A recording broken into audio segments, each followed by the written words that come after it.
Hey, my loves, it's me, Keisha, and I'm here with tonight's All Tea, All Shade, Real Housewives of Dubai, Season 1, Episode 2 review. I want to remind you guys that my Keisha capsule collection with Pretty Girl Parlor Curvy Teak will be debuting very soon. It will feature 5 of my must-have outfits for this summer. So get ready for the debut of my capsule collection with Pretty Girl Parlor Curvy Teak. I also want to give a quick reminder to any new subscribers or viewers. This channel is all about shits and giggles. Everything that I say is for entertainment purposes only and not to be taken seriously. If you're a stick in the mud, this is not the channel for you. If you cannot take a joke or a joan, that's something that we as black people say when you're joning on somebody. If you cannot handle that, if that is too much for you, this is not the channel for you. Okay, all right, let's get into tonight's review. We start off the episode with Sarah at home with her son, who she is raising single because, her and her ex are not together. And we find out that she's trying to raise her son differently than the way his father is raising him. She wants him to be the type of man that is in touch with his feelings and respects women, because she asks him, who's supposed to cook in the kitchen, a man or a woman? And he was like, both, sometimes over there, or not even sometimes, a lot of the time,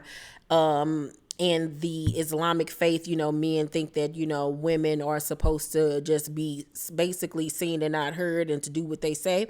But she does not want her son to grow up that way, and I really appreciate and applaud and respect her for that. He's such a cute little boy. She then tries to teach him the traditional way of eating, which their culture eats on the floor, like cross-leg, Indian style or whatever, with like one arm behind the other, and you're eating with your fingers and stuff.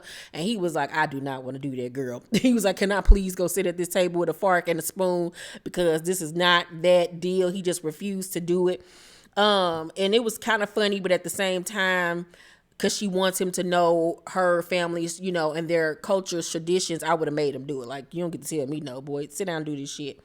So then after that, we see Brooks enter this really cute restaurant in this fabulous corset top and pants. The outfit was everything. But I must say that her wig was really offending me. That part in her wig, child, looked like a goddamn runway for an airplane, child.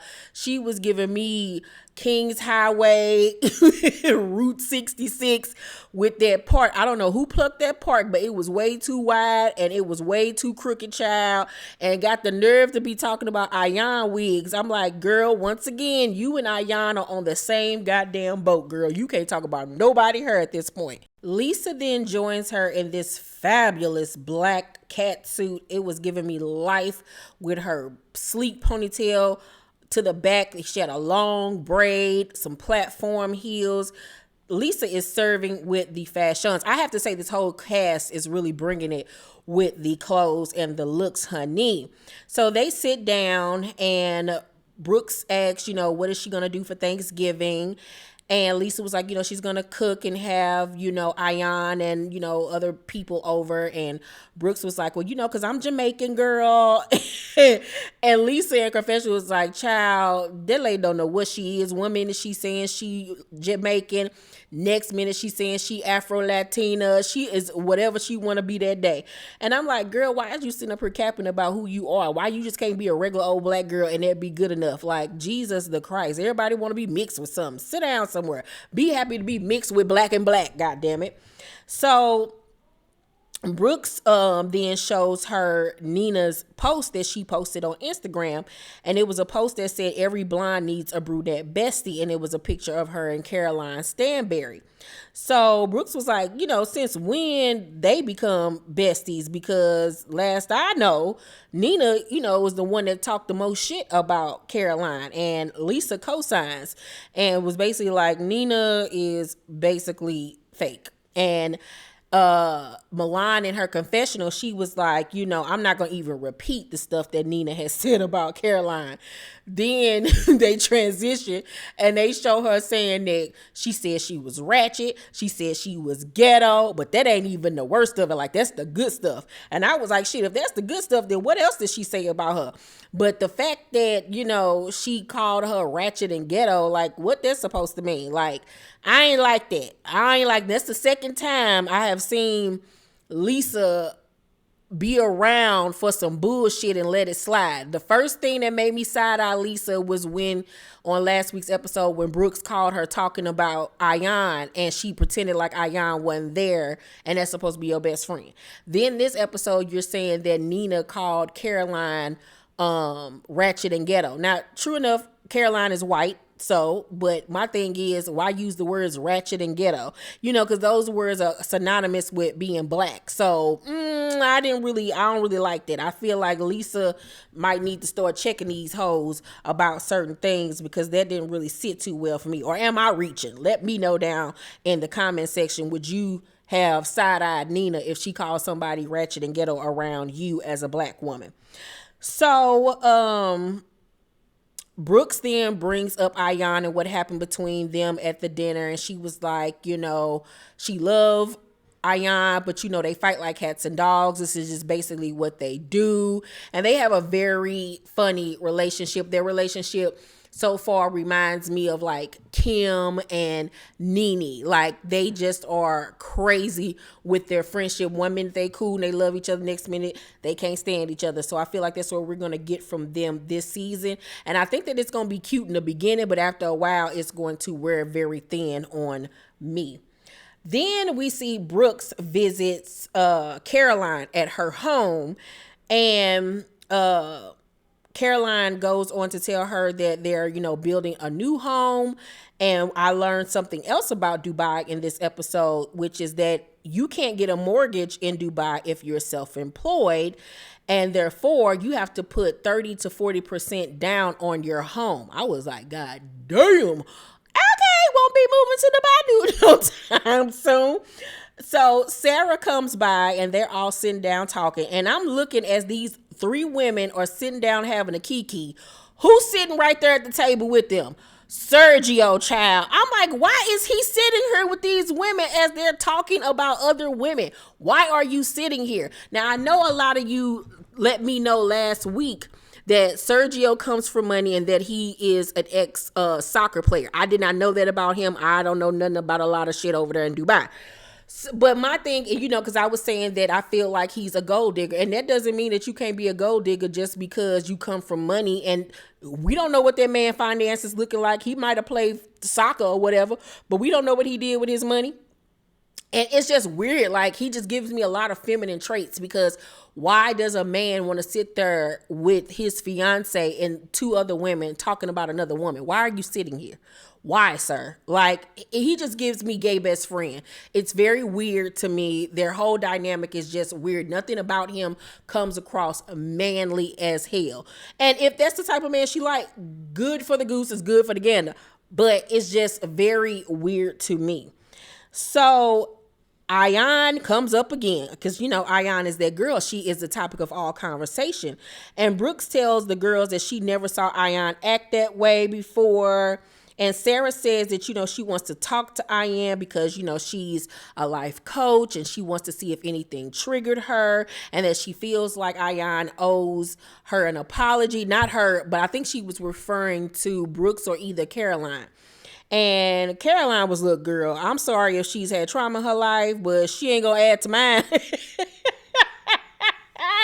I don't know why that tickled me so much, because Caroline was like, I don't give a fuck about none of that shit y'all talking about. I don't like the hoe, and I'm gonna stand on that shit. In the next scene, we see Ayan. She finally makes her debut this episode, arriving at a restaurant decked out in head to toe Givenchy and her Christian Dior saddlebag and her blonde Mary J. Blige wig.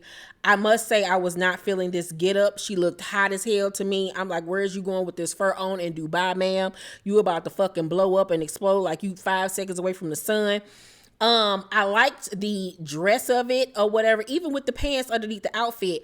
I just didn't like the coat. I wish I could have seen the full look, and I did not like that blonde wig on Miss Thing's head. That is just not the Gigiana for her, but you couldn't tell her no differently, honey. Ayan sat at that table and was saying mantras to herself. I am sexy, I'm a bad bitch, I am cute. And at first I was like, okay, girl, this is a bit much. But then later on in this scene, it made me understand why she was telling herself that she's sexy and that she's beautiful and this, that, and the third. Because Nina arrives next, and Nina arrives in just a little white little summer dress or whatever, and her shades and her bag. She sits down and takes a look at Ayan, and her get up was like, girl, you look like you just came straight off the runway. I know that that's what we were supposed to be given today. Like she was doing too much or whatever. And Ayan in her confession was like, I'm the queen of fashion. It's like I'm Rihanna and Nina's mashed potatoes with no butter, plain.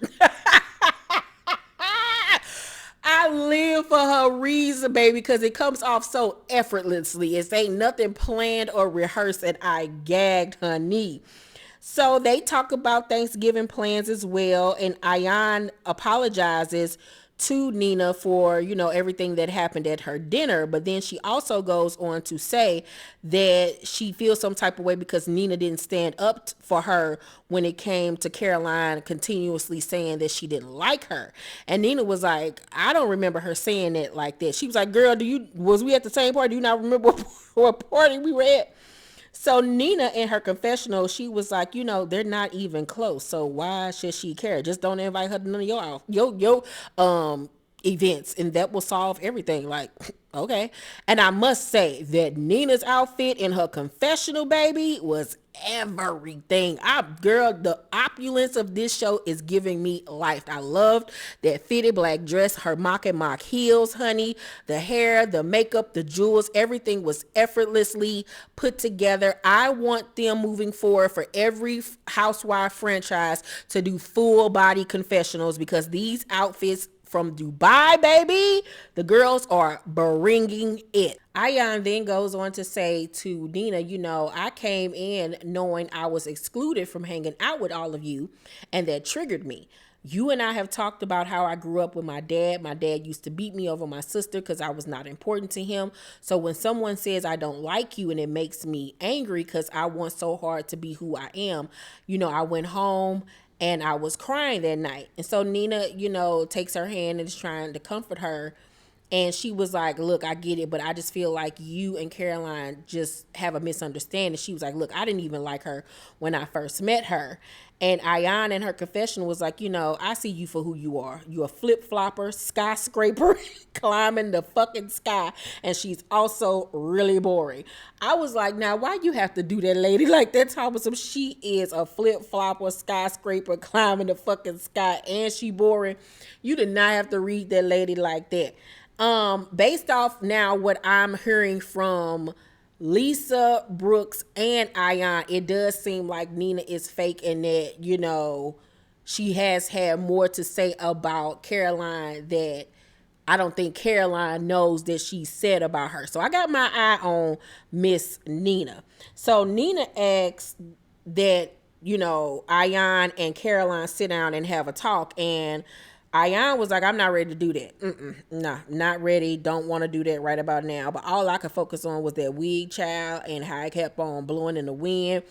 Ayan's face card never declines, but that motherfucking wig surely got denied. After that, we see a scene with Caroline and Sergio going jewelry shopping, and she's trying on diamonds and things. And she tries on this $5.6 million diamond necklace. And when she gets the price of it, she was like, ooh, Sergio, you're going to have to do a little bit more work in order for me to get this. And this nigga is sitting beside her crying. And she tried on this necklace. She was like, are you crying? And he's like, no, I'm not. Meanwhile, his eyes red as shit and he dabbing his eyes. And I'm like, why are you crying? You can't afford it. Obviously, she can't afford it. You're not buying it for her. So why the fuck are you crying? Like, if y'all think this man is straight, y'all go right ahead. This is her best good Judy. That man is gay, child. That man is gay as I don't know what. Just accept it and move on with life. And you know, I have no problem at all with the gay community at all. But my thing is, if you want to marry a gay man, girl, live in that and be truthful about it, because ain't nothing about that man straight. I'm sorry. What straight man is sitting there crying over you trying out neck? He probably was crying because he wanted to try that motherfucker on, child. So then we see Lesa at the grocery store with her youngest baby, Christian. I think it was Christian. And she's grocery shopping, and I find that in Dubai grocery stores that they have pork in a whole different section, you know, because they don't eat pork over there, and that you can only go over there in that section if you are non-Muslim. And I was like, oh, wow. Learn something new every day. And at this point, I find Lesa Milan to be the most relatable, you know what I'm saying? To be the most, even though she's glamorous, you can tell that she still runs her household, does not everything for herself, because she does have help. But she seems the most down to earth. And I really like that she still has a level head, even with all of the money and the fame that she has acquired over the years. So she tells her baby boy, Christian, that he can have a cookie since, you know, he was behaving really well. So she gives him one of the cookies. And when they're in the grocery store aisle, Nina calls and gets to running her ear off about Ayan and the lunch that they had.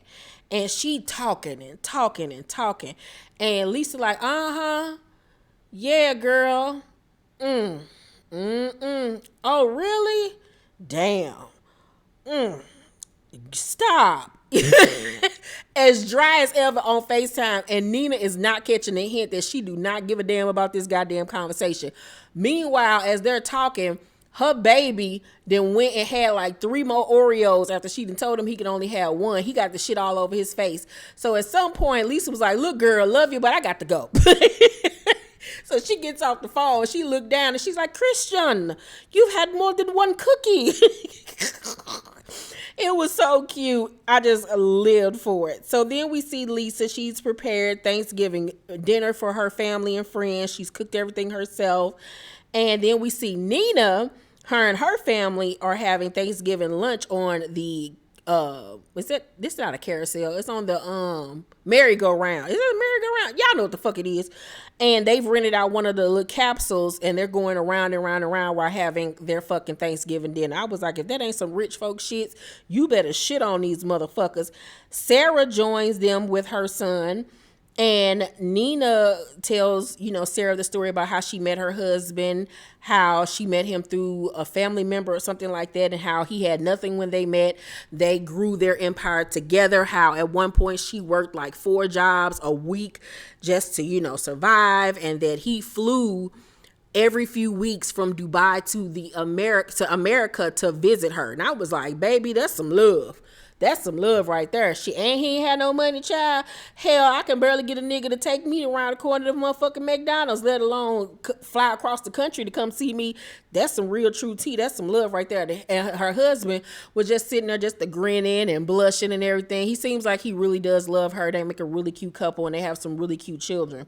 Sarah says that her last relationship was very toxic, and she was the one that, you know, was the breadwinner, and she just wants to meet a really good guy. And I want that for her. You know, hopefully she's able to find somebody, because Sarah is really beautiful, and I like her spirit so far. Then we go to Lesa's house at Ayan, and her husband and her son arrive for Thanksgiving dinner. And this lady then bought Lesa a damn goat. I'm like, what you doing with the goat, Jesus? So Lesa was like, girl, what is this? And she was like, you know, I'm Jamaican, girl. Do you know what I would do with this goddamn goat before the night is over? I go there and chop these legs up real quick. Have some lamb chops up in this bitch. But Ayan says that the reason why she brought the goat, because in her culture, that is you know, a gift of love, and it's a very cherished gift. You get them at your weddings and things of that nature. So Ayan in her confessional says that, she just loves Lesa. Lesa has her back. She rides for her, and she just loves me, and I love her. And she tears up. You can tell that she really values Lisa's friendship and that they really have a true solid sisterhood amongst them. And I just love their friendship, and I love them as a duo. So as they're sitting down having dinner, Ayan's husband is shocked that Lesa cooked everything, because it's obvious it don't seem like Ayana is cooking nothing. And Lisa's husband's like, yeah, she cooked everything. Like, he bigs up her. I can say that one thing about Lisa's husband. He gonna big his wife up, honey. So Ayan's husband also said, no, I'm sorry, Ayan tells them that, she didn't know what love was until she met her husband, and how he has loved her unconditionally and taught her what true love is, and that they've been together since 1999. They have been together for years. So then the next thing we know, the goat baby then jumped into the damn pool. Ayan's son got to get the goat out the pool, child. Then Ayan tells Lesa about, her lunch with Nina, and how Nina said she didn't want to take sides. And Lesa was like, but why? She's closer to you than she is Caroline. So Lesa looking like, yeah, that's some fake ass shit. Like, okay, girl. Then the next thing they know, the goat then disappeared, child. They don't know where the hell to go at. And Ayan was like, girl, that's your problem. That was your gift. I ain't got nothing to do with it. And I would have whooped Ayan's ass. So then at the end of the episode, Ayan visits Sarah at her home. And Ayan arrives in her afro wig and her African garb, honey, giving us African queen. And I was like, this bitch gonna make sure she got on a look for every scene, and I gotta respect that. She brings Sarah a gift, and she brings her a gift of onions, because she says she has a lot of layers to her. Sarah looked at the onions like, what the fuck? You gonna bring me onions, bitch? What the fuck is going on? But Ayan said that's a part of her culture. It's rude to show up to somebody's house, without a offering or whatever. So they sit down and they talk, and Ayan goes on to tell Sarah about her upbringing, and how growing up she had a good life in the beginning. She came from a humble, good family, and then all of a sudden her father decided he didn't want to be a father anymore, and just packed up and left her and her mother and siblings, and how her mother was an uneducated orphan. So obviously it was probably hard for her to get work. So Ayan started getting up early in the morning and trekking all the way across the river to go into town and get fruit and stuff for them so they could have stuff to eat. And Sarah asks her, has she forgiven her father for that? And she was like, it's been 26 years and she hasn't spoken to her father. And she says that, he tried to marry her off when she was only 14 years old, and that he tied her to a tree while it was raining and beat her, and that she ran away with her sister because of all of the beatings. And at this point she gets really emotional and starts to cry, and Sarah does too. And Sarah now gets it why Ayan responded the way that she did at that dinner. And then for me, it made me realize, as well as Ayan always talking about her looks and saying I'm beautiful and I'm a bad bitch and I'm sexy, I think that is her way of reminding herself that she is good enough, especially since she grew up in an environment where she was made to feel unimportant, overlooked. Who knows the things that her father probably drilled into her head and said to her. So I think those are ways of her reassuring herself that she's okay and that she's good and that she's made it out of that. Look who I am now. I'm not that person I used to be.